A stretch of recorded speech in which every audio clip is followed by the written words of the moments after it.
Menstrual കപ്പാണോ പാഡാണോ സ്ത്രീകൾക്ക് നല്ലത്? ഞാൻ ഡോക്ടർ വത്സലകുമാരി, ഫ്യൂച്ചറൈസ് ഹോസ്പിറ്റലിലെ കൺസൾട്ടന്റ് ഗൈനക്കോളജിസ്റ്റാണ്.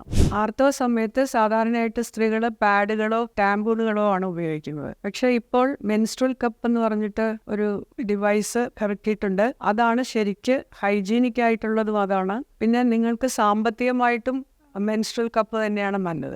ഒരു മെൻസ്ട്രൽ കപ്പ് ഏകദേശം 10 വർഷത്തോളം ഉപയോഗിക്കാം. പാഡ് ഉപയോഗിക്കുകയാണെങ്കിൽ ഓരോ മാസം തന്നെ 100-200 രൂപ ചിലവാകും. ഇതൊരു 10 വർഷം ഉപയോഗിക്കുന്ന സാധനത്തിന് 500 രൂപയുടെ അടുത്തേ വില വരുന്നുള്ളൂ. അപ്പൊ സാമ്പത്തിക ലാഭം ഉണ്ടാവും, അന്തരീക്ഷ മലിനീകരണം തടയാൻ പറ്റും. ഇത് പ്രസവം കഴിഞ്ഞ സ്ത്രീകൾക്കും അല്ലാത്തവർക്കും എല്ലാം ഉപയോഗിക്കുന്നതിന് പല സൈസിലുണ്ട്. സ്മോൾ, മീഡിയം, ലാർജ് എന്ന് പറഞ്ഞു. ഓരോ പ്രാവശ്യം ഉപയോഗിച്ചു കഴിഞ്ഞാൽ അത് നന്നായിട്ട് സോപ്പും വെള്ളവും കൊണ്ട് കഴുകിയിട്ട് തിളപ്പിച്ച വെള്ളത്തിൽ കുറേ നേരം ഇട്ടിട്ട് അതെടുത്ത് തുടച്ച് ഒരു പൗച്ച് തന്നിട്ടുണ്ട്, അതിനകത്ത് സൂക്ഷിക്കണം. വീണ്ടും അത് തുടർച്ചയായിട്ട് ഇങ്ങനെ 10 വർഷം ഉപയോഗിക്കാവുന്നതാണ്.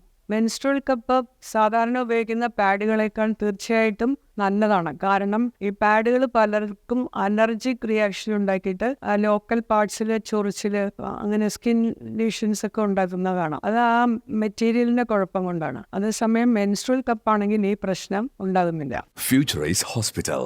Health is happiness.